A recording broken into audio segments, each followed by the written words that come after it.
بسم اللہ الرحمن الرحیم۔ اللہ کے نام کے ساتھ شروع جو بڑا مہربان اور نہایت رحم فرمانے والا ہے۔ حضرت سیدنا ابو دردہ رضی اللہ تعالیٰ عنہ سے روایت ہے، فرماتے ہیں کہ حضور نبی اکرم صلی اللہ علیہ وسلم نے ارشاد فرمایا، کیا میں تم کو وہ عمل نہ بتاؤں جو تمہارے سارے اعمال میں بہتر اور تمہارے مالک کی نگاہ میں پاکیزہ تر ہے، اور تمہارے درجوں کو دوسرے تمام اعمال سے زیادہ بلند کرنے والا ہے،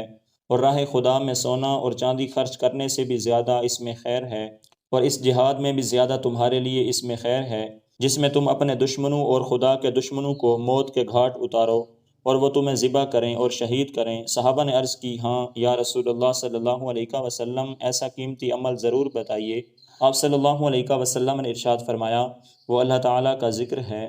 حضرت سیدنا ابو سعید خدری رضی اللہ تعالیٰ عنہ سے روایت ہے، فرماتے ہیں کہ حضور نبی اکرم صلی اللہ علیہ وسلم سے دریافت کیا گیا، یا رسول اللہ صلی اللہ علیہ وسلم، بندوں میں کون یعنی کس عمل کا کرنے والا سب سے افضل ہے،